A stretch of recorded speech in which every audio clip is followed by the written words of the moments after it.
All right, seeing it as it is the second Wednesday of an even-numbered month at 3:30 p.m., I will call this meeting of the Rental Housing Advisory Board to order.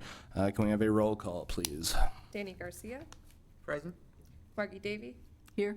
Todd Hutchison, Here. Linda Javaltis, Here. Steve Herman, Katrina DeGroot, Here. Timothy Ernst. Here. Move on to citizen statements, but seeing as there are not many citizens here, at least none going to make statements, I think we'll move on to item E on the agenda, approval of minutes from the August 14th meeting. I move to accept as written. I'll second. Any discussion? All in favor of approval? Aye. Aye. Any opposed? Any abstentions? Motion passes. All right, we'll move on then to item F, tenant landlord law with the city attorney Lynn Lawrenson. Ms. Lawrenson. Maybe I could chime in. Oh, sure, Alan. Remind the Rental Housing Advisory Board. I want to say late in the spring, early summer, we received a copy of a letter from Eric Forsgren, the attorney who works with UW Oshkosh students. In one particular case, we included that letter in the packet today as a reminder. It generated some concerns or some issues that the Rental Housing Advisory Board had. They weren't exactly sure who they could turn to on this. We have invited Mr. Forsgren to attend, and unfortunately, he just hasn't been available on the meeting days and times. But we could arrange for City Attorney Lawrenson, who I believe has seen the correspondence, and I think the Rental Housing Advisory Board in general was concerned who enforces any kind of landlord-tenant law, and we weren't sure what responsibility or abilities the city actually had for this type of body of law. So maybe is that about where we were? Just to clarify. I believe so. Yes, Okay. we're looking for options moving forward. Yep. I have to thank Margie for actually providing me a copy because I had not received it otherwise. So Oh. I did have a chance to take a look at it. I can say I find it pretty shocking, but as far as the role of the city in this, that letter doesn't violate any city ordinances, and the city attorney's office represents the city of Oshkosh, and we enforce city ordinances. So we really don't have a role in enforcing that. Landlord-tenant matters are regulated under chapters 704 and ATCP 134. There are a number of prohibited practices by landlords under 134. I want to say it's 09, but I might have the last two numbers wrong. But this doesn't fit neatly under any of those prohibited practices, although it sort of touches on a couple. Those are actually reviewed and enforced by the Division of Consumer Protection, and that would probably be the best avenue where I would start with that. The city really doesn't have a role in landlord-tenant agreements because those are private contracts between private parties. Mm-hmm. To the extent we have ordinances that, like building codes, we enforce the building codes, and that may tangentially affect landlord-tenant issues, but we're enforcing our codes and our ordinances, and we represent the city, so we don't have the ability to step in and represent a tenant on that. I know Eric Forsgren, Attorney Forsgren, works with the university and does provide some services directly to tenants, but I can't speak to that because I don't exactly know what the parameters of that are. Right. So. Is there anything as a city board that we can do as far as education or outreach to potential tenants, or Absolutely. making them aware that some of the information in here may not be factual? Absolutely. I mean, well, some of it definitely is not factual. And yeah, there's nothing, as long as, same thing, we need to be careful that we are factual, but we can provide that information, and I don't know, I guess, exactly how your board goes about providing information to students or to other renters, you know, what the best method for that is, but that would be something that you could do as well. And then possibly direct them with that information to consumer protection. If you have a problem with this, here's an avenue for you.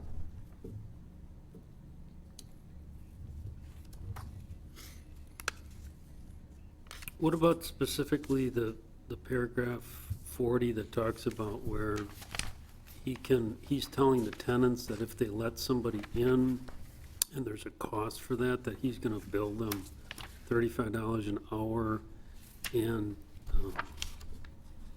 what did he say? That they're making the tenants responsible for costs associated with inspections, i.e. landlord's time billed at $35 an hour, even if the code violation is something that the tenant was not responsible for or aware of prior to the inspection. So is that also something that the city has no involvement in, and that's Right, just the it's consumer? a contractual matter between the landlord and the tenant, the two private parties. That is one I would recommend having maybe the agriculture, that if somebody takes it to agricultural trade and consumer protection, that they would maybe want to look at, because again, this doesn't fit neatly under any of their prohibited practices, but having a tenant be responsible for example, items of damage that they didn't cause, I think could be an issue. But again, we don't enforce those codes. That's consumer protections codes that they would look at and enforce. And each resident would have to file that individually with the Consumer Protection Agency? Is that- I can't speak for consumer protection. I would think if they find a problem and tell somebody to correct it, they would not expect every tenant to have to file it again. You know, that they would expect it to be corrected. But I can't speak for them, but. Can I be reminded about who brought this to our attention? Was it the students? It was Attorney It Ford. was Mr. Forsgren. He's the university attorney for students. Okay. So they could do some education at the university about, in this regard. Well, and we Right. have been working with the Oshkosh Student Association on that. So we could have a discussion with them about it. Right, we just didn't know what we don't want to get the city in trouble, obviously, as a board, Yeah. but we would like to call some attention to some of the information in here that's not correct, simply because it's impacting the inspections that we can do. We're getting 2% of people that are contacted, and maybe this is why. This particular landlord owns 106 properties in the university area. I know, because I looked it up and counted. And that's a pretty big impact on when we're trying to simply do inspections in an area that's all about health and safety.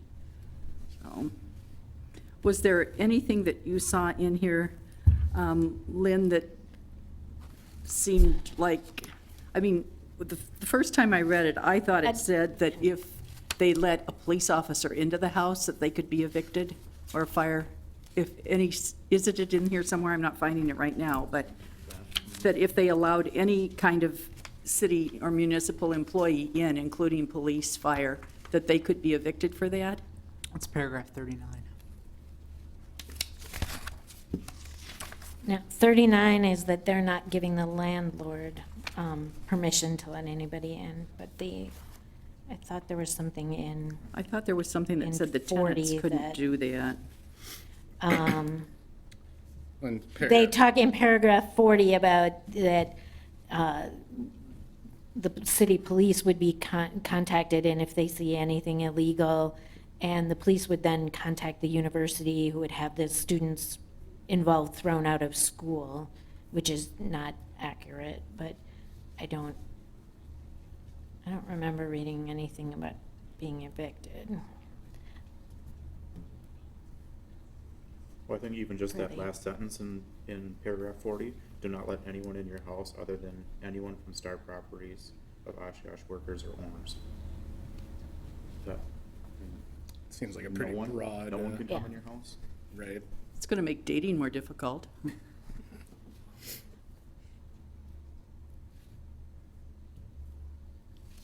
I mean, is anyone of the mind after, or under the impression after reading paragraph 40 that that clause is anything but an attempt to dissuade tenants from scheduling inspections? Ironically, it's right at the end, too. Like it maybe was added recently.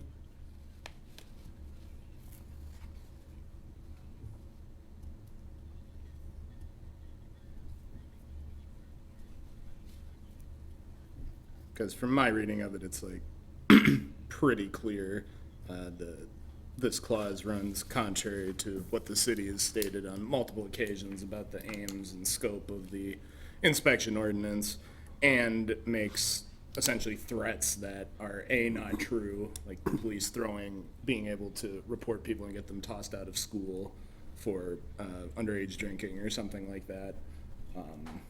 Seems pretty directly threatening to me anyway. Well, the letter that accompanies it, that starts out with it, is very threatening. Oh yeah, the one that says they're trying to violate your rights. Yeah. So, So our only recourse is basically some kind of education. Well, but the, And a referral, somebody, probably, I mean, if you're working with the university and they're representing the students, it would seem like it would probably more logically come from that avenue to, from the university through the consumer protection, just because they're a little more related both as state entities, that might get a more favorable look, but again, not really my area, because we don't represent in it, so that is just maybe a kind of guess on my part that it might be better coming through that direction. Would it be within our purview as a board to contact the landlord directly through a letter or something, just notifying them that ask that. we've become aware of this potentially problematic clause in your lease? We know that it's makes claims that are not true. So there's at worst outright lies, at best pretty clear or very unclear explanations of authority and consequences, and that we think it is a bad idea for the landlord to have that clause in that letter. Something they can do as a board, write a letter as a board and send out. I don't have your authority ordinance sitting here in front of Oh, me, okay. so I In my don't know the answer to experience- that. We probably But- could draft something like that and give it to the city attorney who would, I'm sorry, I'm Give it looking to at you, Lindsay, I staff said the to- city manager, who would then, if he felt it was something that should go out, would attach a letter of its own saying this is what this board does. That might, yeah, That that would might probably probably be be the more our- appropriate route. Yeah. I've seen a lot of enthusiasm over there, guys. I was just gonna ask that myself, if we could write a letter. it just seems like though the way to get things to change quicker is to get this Forkinson, the attorney that represents the students, to actually take a case to the Consumer Protection Agency on behalf of that student, since he's already working with them. And if that's the case, that he gets a positive read from the Consumer Protection Agency that they're not allowed to do this, it seems like once you get one, they're basically gonna say it's a blanket statement, you're not allowed to do it for this one, but also any other students, and that would seem to be the quickest and best way to. Well, I mean, the tenants can file complaints with DATCAP individually. I don't think they need legal representation to do that, and the outcome could still be the same. Yeah, but I mean, we can write a letter, I just think that getting Consumer Protection Agency to say yes or no to this would solve it. I agree, we just can't make that complaint on behalf of the tenants. This letter that we initially got from Mr. Forston? I can never remember. Forsgren. Forsgren. Who was that addressed to? Somebody, was that to you, John? To you, Alan? Pretty good. Oh, yeah, that's right. Yeah. Would it be appropriate for him to respond to that, which I'm assuming he probably already has in some respect, but, and just say this was discussed at RHAB and this is what we thought might be a avenue for you to pursue? Would that be more appropriate? That Mr. Forsgren then would work with the student to go to DATCAP regarding the complaint? We can do that. I'm just thinking that's probably something that is definitely within our purview because we're responding to something somebody contacted us with. Yes, it does put a damper on our overall program to keep tenants safe. Is that something we could address more broadly with a recommendation regarding like an ordinance? Perhaps something along the lines of landlords are prohibited from prohibiting, interfering with, or discouraging rental inspections by the city? That would cover, I feel, people from doing this sort of thing in the future, because then we could specifically point them to something that the city has put out saying, you can't do this, and then our program would be more easily implemented, I feel. I'm gonna have to do research on that. I don't have a good answer for you off the top of my head, so. And there are a lot of restrictions on what cities can regulate in regard to landlords and tenants, so we would want to take a look at that. And I am also a little bit concerned about how vague it would be and what we would have to prove if in a case, so we'd want to look at, first, if we can even do it, and then what the best way and what the parameters of that would be to, because we don't want to set it up to fail.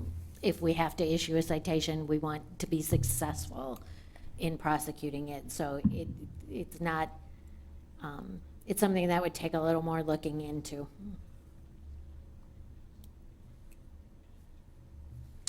Any other questions for Ms. Lawrenson? I'm wondering what this tenant 2-month notice on our agenda means. Is that a separate issue, or? That was one that the Rental Housing Advisory Board just wanted to talk about because they thought that was unusual. I'm not sure it actually relates to Ms. Lawrenson at all. Oh, okay. Oh, like requiring 2 months' notice to Yeah. move? I see. Oh, that was, Yeah, that That was was my mis- question, if there was anything that we could do about that, because it does inhibit people from moving out if they're very uncomfortable where they're living, especially, I know of a situation with somebody living in one of these, like District B in one of these zones. And he struggled for months and months and months to get a drain fixed. And then the drain from upstairs was draining into his sink. And he's the kind of fellow that wasn't gonna call the city because he didn't want to be evicted, although he was encouraged, didn't want to be evicted. So he lived at this with 6 months, but on his lease, it says he's got to give 2 months' notice. Okay, so what happened is he had to sell things, sell his blood, he works full-time, makes $10 an hour, lives paycheck to paycheck. But because he had to give 2 months' notice, he had to do these extraordinary things to be able to rent a place, like that was open the first of the month. And then he was required to pay, you know, the first month's rent, security deposit, and on top of that, pay that second 30 days that he had to rent, because he was, you know, he had to give this 60-day notice. So that's really problematic for people that live paycheck to paycheck, especially when they're living in horrible conditions. They can't get out of there. So that also falls under the contract between the tenant and the landlord, I'm guessing. Yeah. Yeah. So what they should have It's done what- was never sign that, if that, but hindsight's always really good, isn't it? Well, right, and if it's the cheapest rent in town, I mean, you know, one of the cheaper places, Yeah. I can see how it could happen, but I don't, we can't make a law against that, right? Right, and there's, some things about rent abatement for if it's not habitable and all that, but I wouldn't want we can't advise a tenant in regard to that. So he may have had other rights, but it would not be something that either the board or our office would be able to dig into. He would have to probably seek some other representation, like Yeah, and I'm legal not- aid or something like You know, I'm that, not to talking assist about him his with that. particular problem, I'm talking about overall, that's problematic for residents in Oshkosh who live in one of these zones that aren't kept up, and yet they can't get out of there because of this 2-month notice thing. Do you understand what I'm saying? Same thing, I guess, is my answer to the last one. Any ordinance we would have to look at, we're so hemmed in by state law on what we can and can't regulate, that we would have to take a look at it and say, first, can we regulate it? And, we have to carefully craft it to make sure we're not running afoul of the different rules. Is that something you can look into? That would be Or- something that I would have to get direction from the city manager that that's what they want us to spend our time looking at. Sometimes though, I mean, the 2 month notice can cut both ways. Now, I don't know if it's allowable for a landlord to only give 30 days notice, but require the tenant to have 2 months. Do you know? I don't even know. Again, I don't do landlord-tenant law, so I don't know the specifics. Normally, It on the depends month, on the kind of lease you have. I mean, But- if it's a month to month, then obviously you can give your standard 30 days notice and then have them out. If it's a year long, I believe 30 days is sufficient as well. But that's again, just for ending the lease, saying we're not going to renew it. If you actually want to break the lease, that's a different story. But, well, I know on the leases that I've done that are month to month, and we do a 60-day notice, but it's both ways. So that way, because one of the things, if you're month to month, that means that every 30 days, I could actually theoretically raise the rent or change the rules or whatever. And it only gives you then 30 days to find a new place to look. So it's almost, to my mind, it's a little more fair to the tenants to allow them 60 days to look. If I'm going to raise the rent, it's going to be in 60 days or 2 months versus 1 month. So that gives them time, if they don't want to stay and take that rent raise, they can actually have 2 months to find a new place rather than 1 month. So I think I'm a little concerned about us getting into whether or not, and again, it is a contract between the two parties, and I recognize that not all tenants read the leases probably the way that they should. And so then sometimes they get into situations like that, or the one that we're seeing here, where they're signing leases that they haven't really fully read and comprehend even. But I don't know that we can legislate the fact that people don't spend the time reading the leases and understanding the leases. yeah, and even if we could, I mean, like you said, the 60 days is a contractual thing, which can work to the benefit of both parties, so. Sounds to me like we all agree it's outside our purview.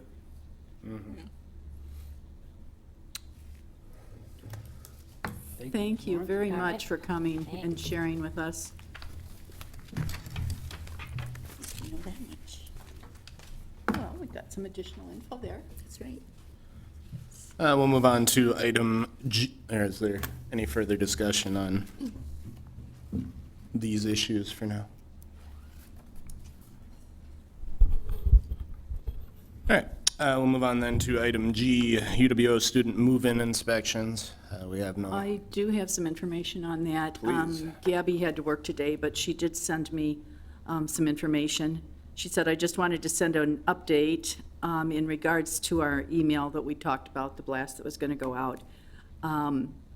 OSA has a new renting group called Rent College Pads that is potentially going to be implemented as soon as January here at UWO. It's the campus housing software that both UW-Milwaukee and Eau Claire use. There are some nice features that go along with it that include the ability to screen landlords, file complaints, and other things like that. OSA has tabled our email blast as they work on researching this new company. The information that we had dealt with her on over the summer. They've not doing anything with that right now. But she does promise to keep us in the loop, and she will be able to act as a liaison as soon as we know that there's more. She's still willing to do that. It's just on hold for a while. So that's our update. So they didn't send out that email blast at all? They did not, no. OSA decided to hold it because the university is looking into this other thing, and they wanted to be sure they would coordinate, I guess. Seems like two separate Do you think? things. Yeah, I'm pretty confused by that too, but, because as far as I know, that website is just like for listings and things. I don't know what the university has to do with it necessarily, but Maybe that's it's just because gaps in of my its- personal knowledge. Maybe it's because of this feature that says that the ability to screen landlords, but still, that I don't doesn't know, what even does make that sense. mean? Like, I bet you type in the landlord's name and say, were they good, bad, or indifferent? maybe. If we have any follow-up questions for Gabby, I'll be happy to work as a liaison with our liaison. But that's all I know about it too, was the text, so. I'll take a look later. Are there any questions or comments you want Margie to pass along to Gabby? I'd be curious to know about what the software and what you can include on that, just for educational purposes then too, as another potential. Okay. Software does what, right?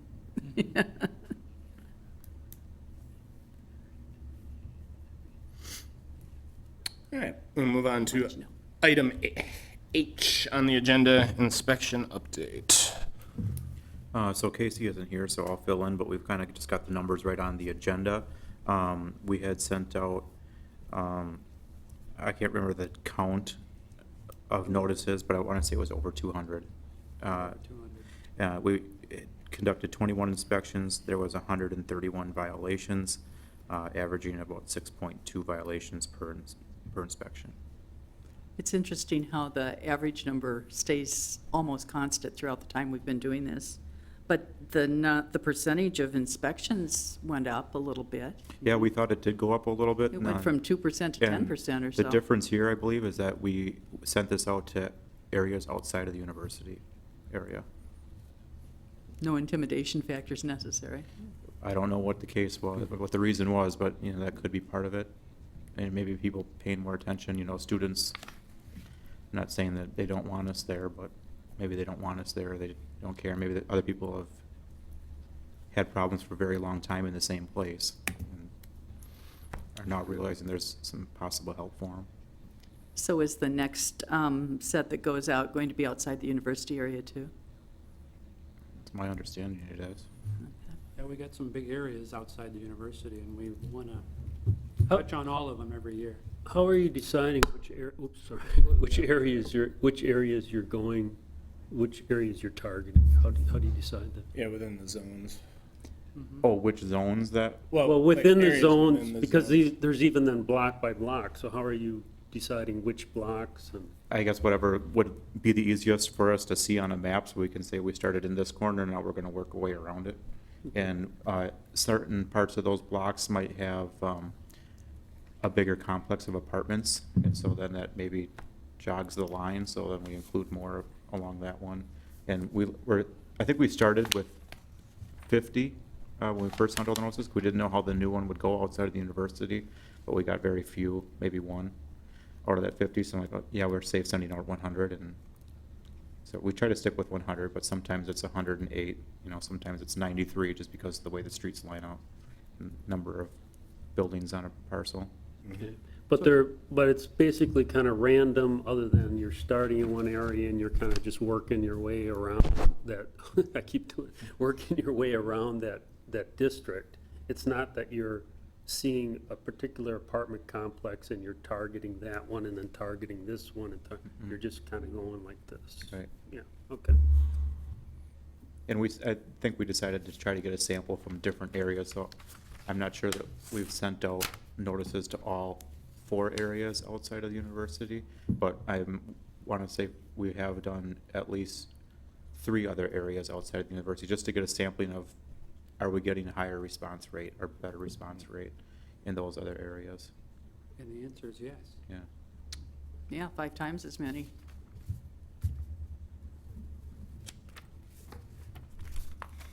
Any questions for Mr. Zarate about inspections? All right, let's move Well, on. I'm sorry, one Oh, other yeah, go thing. ahead. So you haven't had time yet to see if these violations are now getting corrected within the 30 days yet? No? Most of them have been. They get- There's been very few, less than 1%, I think, that have not, because those have then incurred the reinspection fee, Mhm. because they weren't completed and they didn't contact us for extra time. So there's really high, very high compliance rate. Yeah, I want to say that there's been 3 of them out of the 21, or not even this, I mean, Altogether. 3 out of the whole new program that have had to pay for a reinspection. That should encourage landlords that it's okay to be inspected, as long as you're willing to replace that screen or whatever. Right. Are the violations, I assume they're still rather minor the way they had been? Well, I don't know if they're minor, they're easy to fix. Okay. So replacing or installing smoke detectors and CO detectors, or replacing an electrical outlet, those types of things, anything that's been major, if someone did have to put a new roof on, those we've definitely worked with. We haven't stuck with the 30 days because just trying to get a contractor for an estimate sometimes might take you more than 30 days.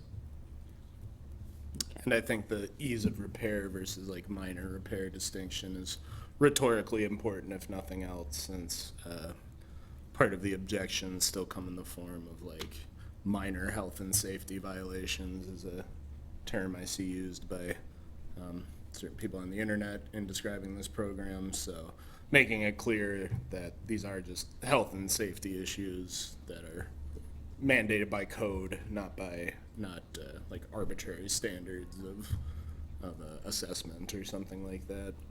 That's a good point. Comments or questions for Mr. Zarate then?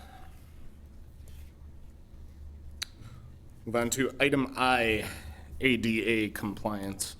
I'll take this one. So last meeting, we had a citizen come in who expressed that, and this is summarized in the minutes, that they came in and noticed that, as it says, numerous things were not done in their dwelling, and that there is a lack of perhaps accessible parking, as well as that this tenant was facing harassment by asking for maintenance. Of course, harassment for maintenance requests is already illegal under state law. That is retaliation, I believe. But my sort of cursory reading of ADA compliance and as it pertains to fair housing laws indicates that it is the responsibility of the property owner or the landlord to provide ADA accessible parking if the situation calls for it, and to help disabled tenants make reasonable accommodations to accommodate them, to make reasonable accommodations to help with access and habitability. That's about the extent of what I was able to discover. Yeah, and the one thing that I looked into was specifically for that parking. By state statute or even municipal ordinance, we're only allowed to require that on a commercial apartment complex. So a single family or a duplex, we could not do that. We could not require the off-street handicap parking space. Was that the case for the citizens' residence? Was it a duplex or a? You're right, single- yeah, that we would not be able to require that. Well, I'm asking, like, what do we know for sure that, because the address is here, but I don't know for sure if that was a apartment complex or a, Oh, I didn't know. or townhouses or something. I just Googled it, it's a apartment, actually, it's right across the street from my house. It's an apartment complex. So if it's more than 2 units, so if it's 3 or more, then it would be something that would be regulated. Okay. And the same thing would apply to any of the ADA codes for inside of the building. We can't require that for a single family or a duplex, Mhm. but on a 3 unit or more, when they build them, there are requirements for that. We can't make them go back and retroactively replace or upgrade those things.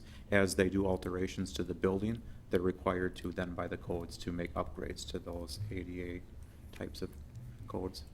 And is that inspection services realm to deal with those types of Yeah. enforcement? So could a citizen call about parking complaints, for instance, and is that something that would go get inspected? Yes. Okay. Is that on your list of health and safety conditions that No. need to be met? No, that's not considered a health and safety It's not? item. Not under the ordinance, it's separate, separate legislation. The ADA is separate from the inspection, housing code. Right. Okay, but is there anywhere we could, Well, hopefully somebody who was in need of those services would notice when they were going to rent a place, wouldn't they? Unless it happened while they were living there, I suppose, and then, like We snow could upgrade. removal or things like that? Because I've seen that. yeah. Well, that's covered under a lot of other stuff. Snow removal, right? We don't cover snow removal and building inspection. Perhaps we can create some sort of educational materials that help sort of clarify ADA compliance. Well, again, that's not really the city's purview, or it is. Never mind. Forget I said anything. Right, but yeah, how can we, or where can we put a written statement somewhere that folks have that right to those kinds of services? Not services, but, Just so they know. Could do a Facebook post page to the advisory board website, probably. And we can, I guess, potentially create pamphlets or something like we did for other issues pertaining to the ordinance. okay. So maybe we can use that as a future agenda item, looking into assembling those educational materials.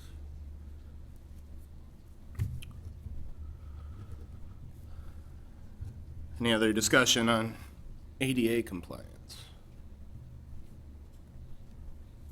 I think it's a good thing. We'll move on then to item I, Oshkosh Saturday Farmers Market update. So since we've met in August, I think we've been out 2 or 3 times. I don't remember if we came out before the August meeting. Did you but do one, Tim? I've done 2. and Okay, then we've done 2. Yeah. Katrina and I are rain goddesses, as it turns out, and every time we volunteer, it's extremely inclement weather, so we did not go out in October.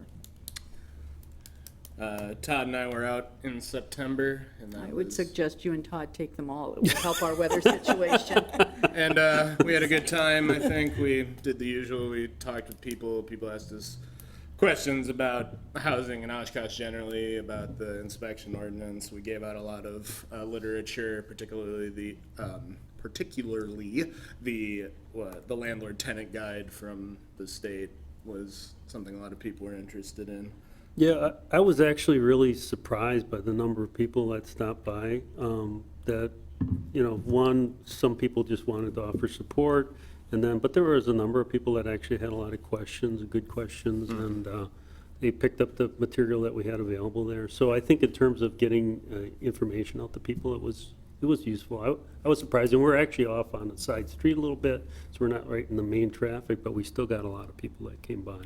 So I think from a educational standpoint and community outreach standpoint, it was We were good. sworn by Yellow Jackets. Yeah, that's true, yeah. Other than that. And then, August 17th, Linda and I sat out with similar results. So it's a nice time. For next year, because I think we're done with farmers markets for this Yeah. year now, but if we decide to do this next year, I'd like to suggest that we start creating a tally of how many contacts we have, just so that we kind of can track it and see if it's beneficial. Because it does take quite a bit of time and energy from a couple of people to make it happen, so. Sure. Any other ideas or comments for farmers market stuff? I do like doing it. I think try to come up with more creative hooks and things for the future, maybe like more interactive stuff. That people do enjoy looking at the pictures of violations. Everyone seems to get a kick out of that. Treats for the children or something. I don't know. Make one of those spinny boards with the pictures on it, and then they have to say what's the problem with it. Right. Not that, it is a treat hearing about Of course. rental housing but- from me. Don't get me wrong, but Well, I anyway. think in the meeting minutes, it talked about having some weights to hold down the tent, which we didn't really have a problem, but we did have a problem with the easels constantly being knocked Yeah, over. we'll have So to if we had better easel kind of, modify and That would make be more better. permanent our display setup, but the information is good and we appreciate city staff organizing and making that stuff for us. There was also some interest in a tenant association. I know the people that I spoke with and asked if they'd be interested in that. We began a little list. If they were interested, asked them if they wanted to sign, just to see if there was interest. And so we've got that going, list of people that are interested. I don't know if this is the spot to bring it up. I know last time we talked about the vacant housing ordinance, but at the meeting, somebody came up to me and he said that there are 2 houses on his block, and I forget which street it was, but that are vacant. And the city comes by, and mows them. They mow that one, and then they go right down 2 blocks later and they mow that one. And he was just very frustrated that nothing could be done with them. And I did tell him that I would look into it. I tried to actually contact the owner of it appears like the owner of the one house died, and so there's nobody there. It's vacant, and I actually tried to get in touch with the relatives and to no luck. The other house, it looks like, is for sale right now, so there's some movement on that, but by a realty company, so. But it does come back to the whole zombie houses thing, where somebody dies, and I'm going through this now with my wife setting up a trust, because we've heard about that if you don't have a trust and it ends up going into probate, it can take a year, for something like that to go through probate. So there's no even a way to sell a property, and if the siblings or the kids, or if there aren't any kids that are involved with it, they just kind of walk away from it. So, I don't know. We've Jeff- heard that story, Jeff, too. You've heard it. I'm sure you've dealt with this many times, so I don't know if you have any other thoughts on it. but it is Point of order on this, I just wanted to, did you go on to J now? Are you looking under the association meeting? Is that, or was this from the farmer's market? No, it was during the farmer's market was that the during the guy farmer's brought it market. up, and Okay. I didn't see anything else on here that was talking about it.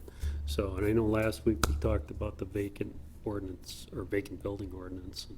and I guess there's no point to it, sorry. But I was just kind of curious to know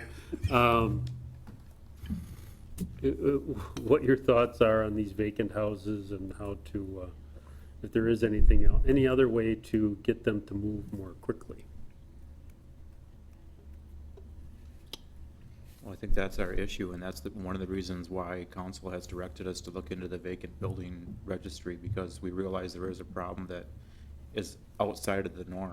I mean, this isn't just a normal house that someone owns and occupies and could take care of it. This is, no one occupies it, no one cares about it in some cases. Why do the neighbors have to continually look at a house that no one's in and no one can do anything with for a year?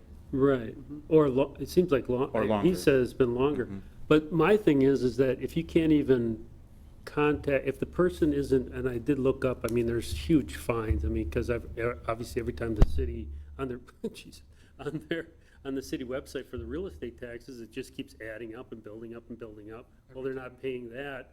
If they're not paying that, why are they gonna spend the money to register their vacant building, So that's why I'm not sure that that's gonna solve the problem. One thing that I've heard in the past is that, and I don't know if this is true anymore, but that you cannot foreclose on a property until it's at least 3 years tax delinquent, is that true?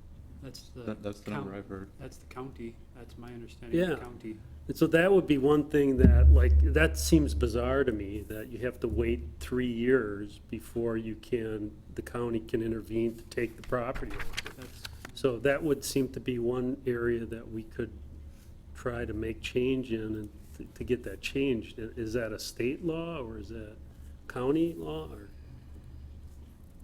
Another one, unfortunately, I don't know off the top of my head, but you are correct. It's usually 3 years, and the county doesn't have to take it at the end of those 3 years. They don't. In fact, they weren't going to take Buckstaff because of that, because they knew they were going to inherit a lot of other issues. So the county, I believe, does consider other things other than just the timeline. There's some properties that will stay forever delinquent.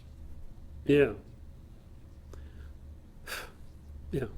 And, well, I know that this happens in Milwaukee a lot, where they will have 2 years of tax delinquency, they're coming up on the third year, and then they'll pay 1 year of taxes, Oh, or a yeah. partial payment of taxes, and that extends it for another year Yep. or something. And so that's how they get around doing this, and they just keep kind of milking the properties until there's nothing left, and then walk away from it. So it seems like that's, to me, is solving that problem is a bigger reason, or something else to go after. When the city goes in and takes care of the yards for these places, normally if they mow your lawn for you, you get charged, but there's no income coming in for that, is there? Correct. The So city this will is a bill hit it, on the and then taxpayers, it'll End too. up on the tax bill, and then it could stay on the tax bill for years and years. Typically, if it's if it actually ends up on the tax bill, the county does make the city whole, and that's the county who actually holds that money until they actually get repaid through the sale of the land. But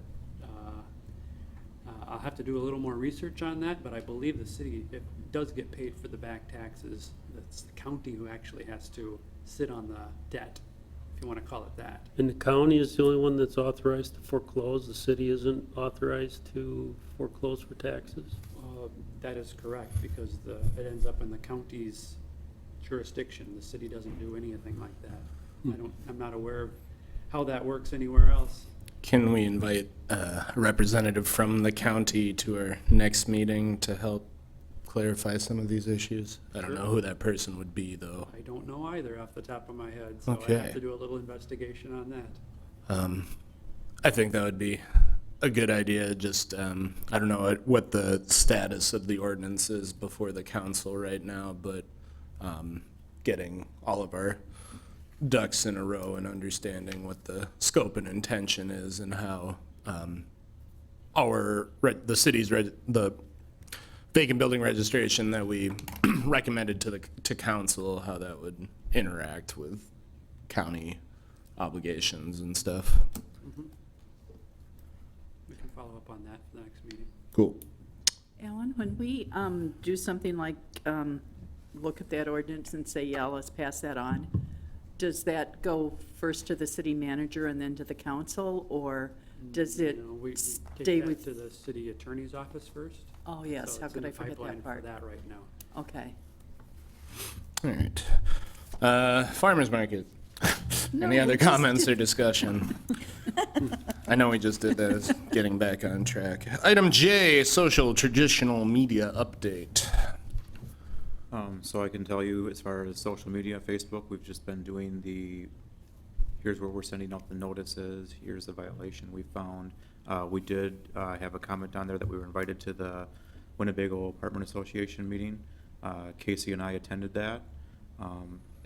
I thought it was a very good meeting. They asked a lot of questions. We showed some examples. We kind of went over some basics of the rental inspections.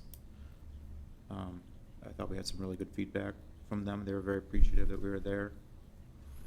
Did you bring up the campus issue with the? We didn't bring that up. Oh, okay. I was at the meeting, and we did, first of all, it was very good, and we always do really appreciate it when the building inspection comes by.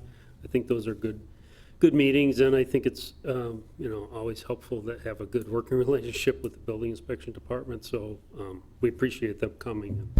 No, it's, Jesus. So there's that. We did, I'm trying to remember if we talked, I don't think that we talked, as a board, we meet before the meeting, and I did bring this letter to the board meeting, and we did talk about it, and First of all, this particular property owner is not a member of the Winnebago Apartment Association Board. They are Winnebago Apartment Association. They were in our database when I looked it up, so at some point in the past they had been, but they haven't been a member for a number of years. The board was surprised by the language. I would say, I don't want to put I don't want to put words in anybody's mouth, but I think everybody was a little surprised by that, and I think generally speaking, we were in agreement that this is not the way to, this is not good marketing for your tenants or a good way to relate with your tenants.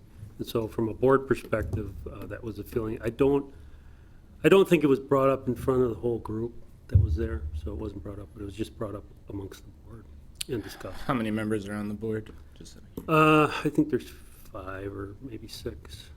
I think that day there were 5 people there. all right.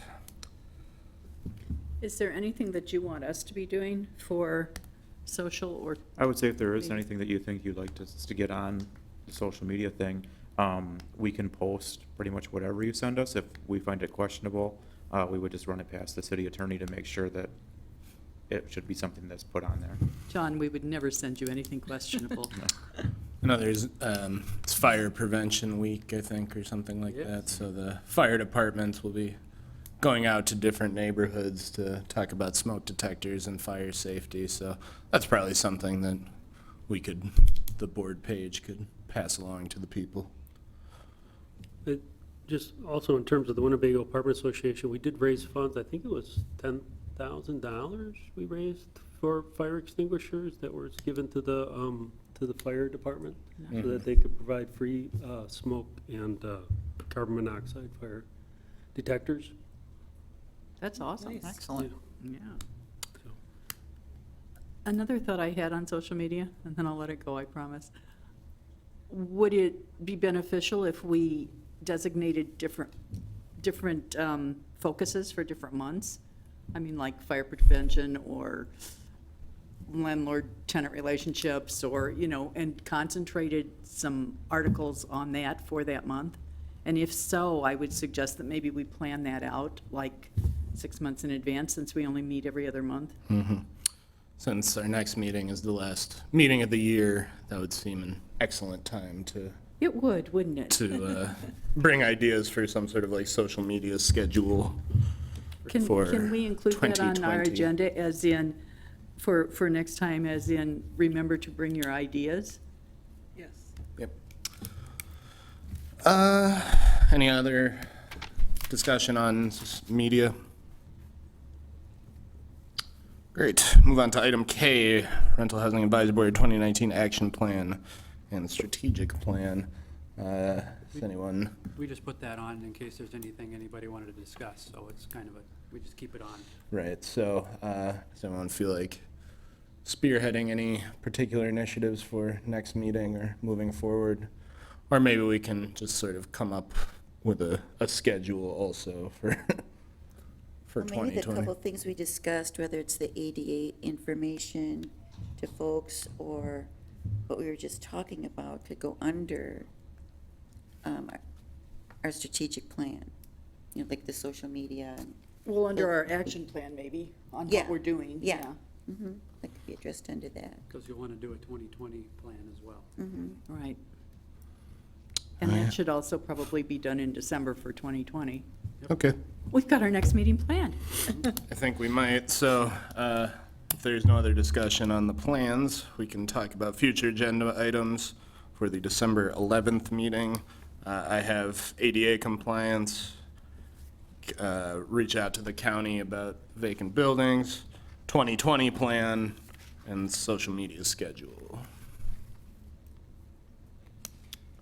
Any other things we want to talk about?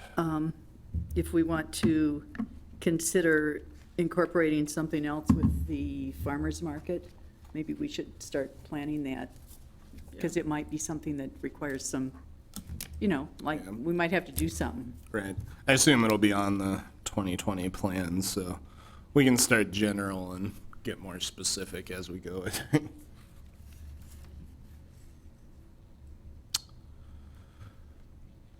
Any other future items? Do we want to hear from that student association? Yeah, if they're, She's going to be if they're here next here. time. We'll put item G back on there, just in case Gabby or Anyone? if Yeah. we get any communication Right. regarding that. and there might be more movement on the, like, the rent college pads and those types of things by that time, so. And I'll let you know what feedback I get from her from that too, so. Anything else? I would entertain a motion to adjourn. I'd be happy to make one. I So- second. All in favor? Aye. Aye. Any opposed? Abstaining? I declare this meeting adjourned.